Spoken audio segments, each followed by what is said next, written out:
반갑습니다. 하프 모의고사 이번 주에 여러분들 같이 풀었던 문제들 오답률이 좀 높은 것들 같이 한번 살펴보는 시간 또 가지겠습니다.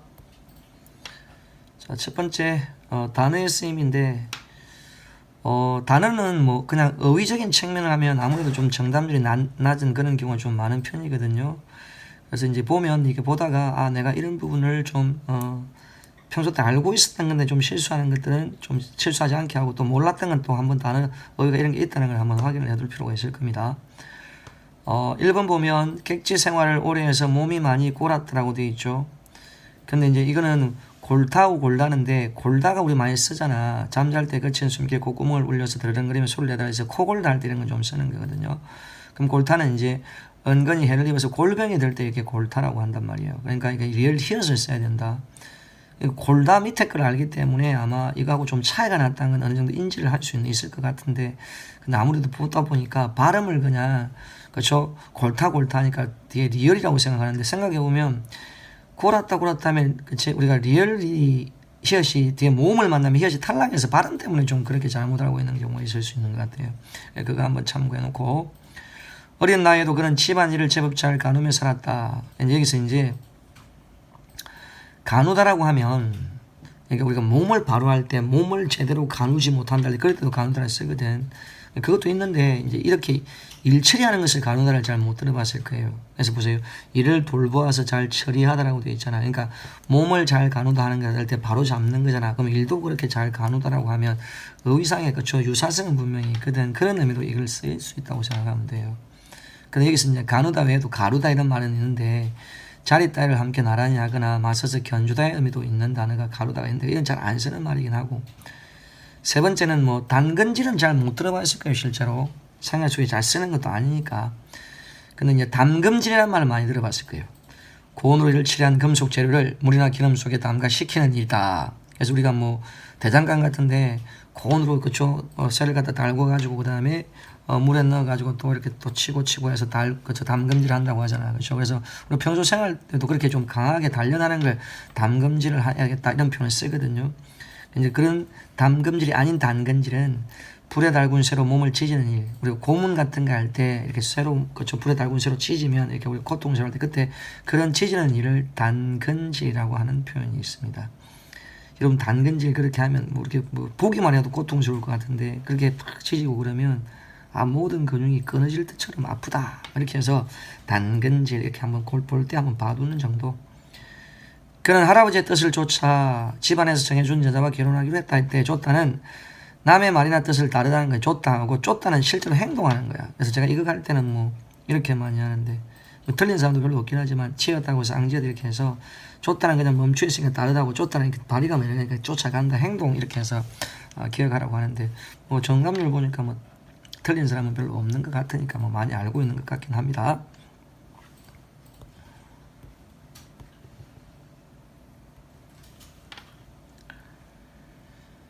다음 중 암기 문장의 종류가 다른 하나인데, 문제를 보니까 2번하고 4번 이렇게 해서 답이 이제 몰려서 이게 나타났는데, 아마 그랬던 것 같아요. 이거 보니까 문제에 대한 인식을 잘못했던 게, 아마 4번에 어머니의 음식은 훌륭했지만 내가 요리하기 너무 힘들다, 이 전체를 그냥 이어진 문장으로 본 것 같아요. 근데 문제가 그게 아니고 안긴 문장의 종류를 찾으려고 했기 때문에, 여기서 안긴 문장을 찾고 나서 그 종류를 찾, 이건 이어진 문장, 이게 말이 아니고 이 안에 또 안긴 문장이 있는지를 찾아라, 이런 문제였거든요. 근데 이제 이걸 갖다 이제 여기서 이제 솔직히 말하면 좀 낚인 것 같아요.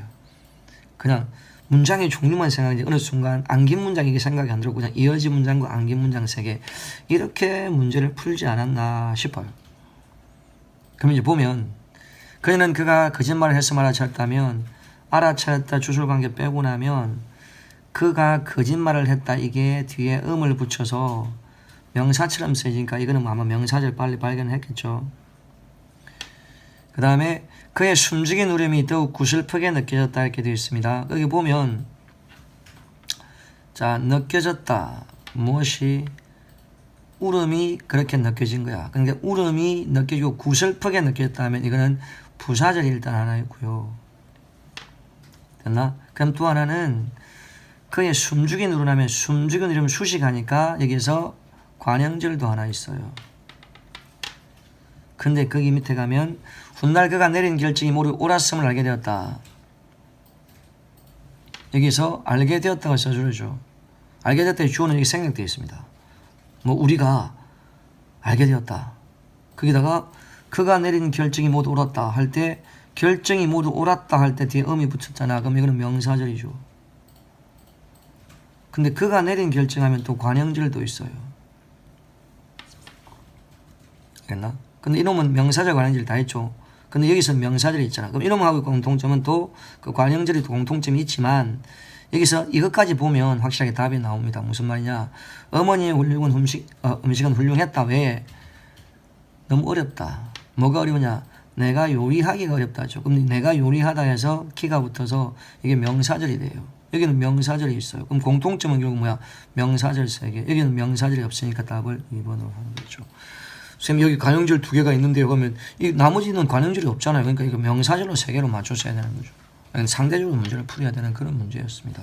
근데 아마 이게 절을 다 찾아놓고 사람들이 그냥 절 찾았으니까 이건 크게 봐서 이어진 문장이네 해서 문제를 안 푼 것 같아요. 암기 문장의 종류라는 이 말을 갖다 인지를 못하고. 알겠죠? 그래서 이제 이게 암기 문장이 하나 더 있었습니다. 이걸 발견한 분들은 또 갔을 거예요. 3번으로 딱 이게 나눠져 있잖아요. 그렇죠? 발견한 분은 2번으로 갔을 거고. 그러니까 딱 문제가 나눠졌는데 4번을 답을 한 사람이 좀 더 많았네요.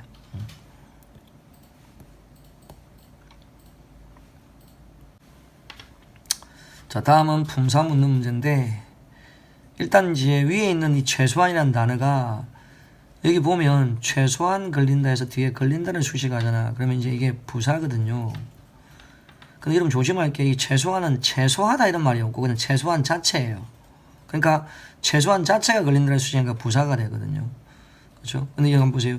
이걸 혹시 최소한 3시간 이렇게 생각할 수도 있는데 보세요. 최소한을 뒤로 넘기면 3시간은 최소한 걸린다면 이게 뒤에 걸 수식한다는 구조가 그렇게 해서 나오지 않겠나? 그렇죠? 그래서 부사고 여기서 가급적이 뒤에 빠르다를 수식하냐. 가급적 뒤에는 아무것도 없으니까 그냥 빠르다를 수식해버리면 돼.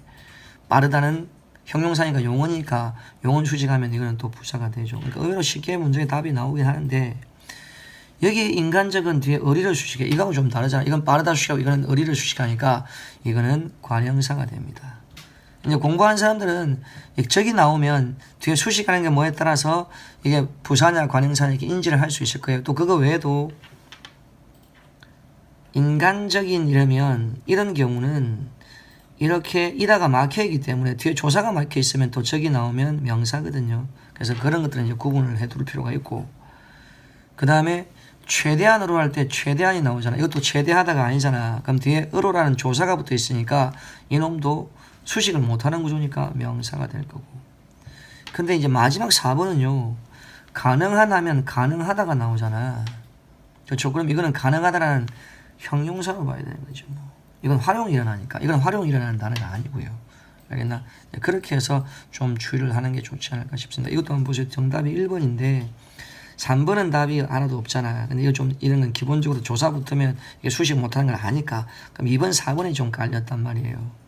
그럼 이제 2번, 4번에 깔린 건 아마 이걸 최소한 걸린다 해서 이거 뒤에 해도 되는데 이거 앞에 것만 생각해 보니까 이걸 잘못 봤던 게 아닐까. 이거 2번 같은 경우는. 그럼 이제 4번은 아마 가능한을 갖다 최소한처럼 하나로 봐서 그럴 가능성이 좀 있어요.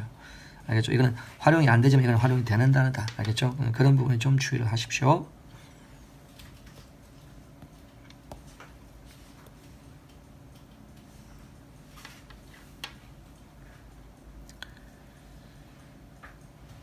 자, 그러면 이제 마지막에 이제 어휘 같은, 그렇죠? 어휘 문제인데, 이거는 뭐, 아무래도 단순한 어휘라기보다는 약간 맞춤법적인 요소가 개입된 그런 어휘거든요. 그 남자는 품에 칼을 띠고 있었다 돼 있죠. 이 띠다는, 이게 띠는 거야, 띠는 거. 띠가 가지고 머금고 소유하고 이런 것들이 다 띠거든요. 그래서 우리가 머리띠, 허리띠처럼 뭔가 띠는 거, 두르는 이런 것들이 다 포함하거든. 그럼 띠고 있다는 가지다는 의미도 된단 말이에요. 몸에 지니다 의미가 띠다가 돼요. 진이다, 머금다, 예서 미소를 띠다, 인물을 띠다, 뭐 칼을 가슴 품에 띠다 이런 것도 다 띠다가 돼. 근데 이 사람들이 이제 보면 품에 칼을 품다라고 많이 생각하다 보니까 띠다가 좀 어색했나 봐. 그러니까 이제 이렇게 그렇죠? 오답이 여기 1번에 많이 몰려 있는 것 같아요. 처음부터 그냥 띠다 잘못했네. 근데 이 띠다를 이렇게 띠다 뜨이다 하면 뜨이다의 준말이잖아요. 이거 두 개 비교하는 문제였어요. 이 뜨이다는 우리가 눈에 띄지만 할 때 뜨이다의 준말로 쓰는 거거든. 완전히 다른 거란 말이에요. 그렇죠? 그래서 1번부터 덥석 물어버려 보니까 이제 뒤에 가면서 점점 정답률이 줄어드는 그런 상황입니다. 이번은 뭐 이렇게 자주 뭐 많이 틀린 경우는 아닌데 상우는 서름에 받쳐 울음을 터뜨렸다 되어 있습니다. 받치다가 화따의 심리작용이 강하게 일어나다는 뜻인데 이거는 바티다하고 비교해서 이 바티다는 받음을 당하다 해서 바트의 피동사예요.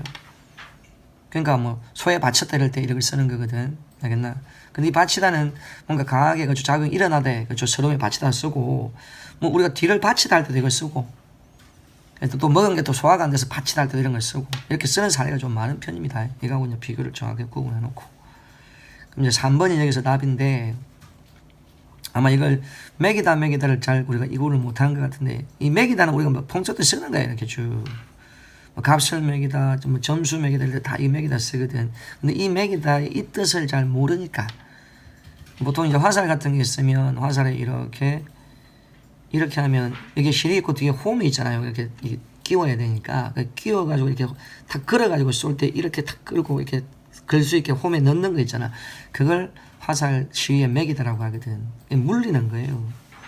그럼 어떻게 되면 이렇게 생각해. 다음에 혹시나 이렇게 생각하면 된다고 아까도 이야기했는데 이렇게 홈이 실을 이렇게 먹는 거잖아. 그래서 홈에 탁 넣는 거니까 실을 홈이 먹어요. 그러니까 먹어서 매기다 해서 이렇게 기억하면 좀 낫지 않을까 싶긴 하고요.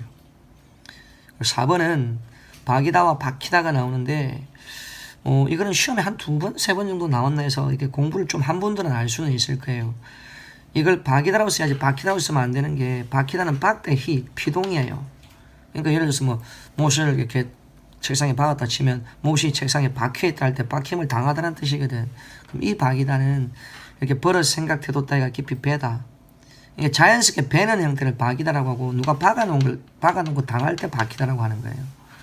그러니까 그 버릇이 박이다. 그래서 이런 것들 등산하는 습관 이런 것들이 박이다 이런 것들. 그러니까 형성되는 건 박이다고요. 누가 박아놓은 건 박히다가 되는 거니까 이것 가지고 비교를 하면 다음에 나올 때는 틀리지 않게 그렇게 좀 해주시기 바랍니다. 알겠죠? 자, 그래서 이번 주도 여러분 또 문제 푼다고 또 고생하셨고 인강 듣는 분들도 또 고생을 하셨고 그리고 뭐 항상 걱정하는 건 여러분이 건강하게 공부를 하는 게 있지 않느냐 그것 때문에 항상 걱정이 되는데 원래 이제 공부라는 게 그런 거예요. 열심히 공부를 했지만 자기 건강이 안 좋으면 딱 실제로 시험점에 가서 그런 몸 상태 이런 것들 때문에 점수가 자기 생각보다 안 나오는 그런 경우도 많단 말이에요. 그러니까 평소 때 몸 관리 자체를 좀 꾸준하게 잘할 수 있도록 그렇게 하세요. 물론 공부하다 보면 항상 몸이 막 날아갈 듯이 막 그렇죠? 그런 건 아니겠지만 그래도 일정한 수준의 자기 건강은 계속 유지하고 간다고 생각하고 그 건강 관리에 좀 최선을 좀 다하시기 바랍니다. 특히나 추위가 갑자기 이렇게 툭툭 따가 계속 추워지게 되면 감기에 걸리거나 이런 경우가 많을 테니까 그리고 또 뭐 특히나 뭐 객지에서 그렇죠 또 공부하는 분들은 집에 있을 때처럼 그렇게 따뜻하게 공부하는 경우가 아니고 그렇죠 막 이렇게 고시원에 있으면 고시원 상황에 따라서 막 그렇죠 보일러도 잘 안 켜주고 그런 경우가 좀 많잖아요. 그렇죠. 요즘에는 어떨지 모르겠습니다만 네, 그럴 수 있으니까 좀 항상 따뜻하게 그렇게 좀 자기 스스로 보온할 수 있는 걸 좀 만들어 두시고 집에서도 그렇죠 뭐 보일러를 잘 안 켜준다 엄마가 그러면 따지세요. 왜 보일러를 안 켜주냐고. 난 따뜻하게 지내고 싶다고. 그래야 부모님한테 어머니 아버지한테 나중에 용돈을 줄 수 있는 그런 그렇죠 자녀가 되지 않겠냐고 그렇게 당당하게 따지세요. 그리고 요구하십시오. 따뜻하게 지낼 수 있게 해달라고. 그리고 맛있는 거 해달라고 하고요. 알겠죠? 어쨌든 오늘 지금 저녁 시간인데 저녁 맛있게 드시고 또 공부 또 하시고 또 수업 있는 분들은 또 수업 들으시고 우리는 또 다음 주에 뵙도록 하겠습니다.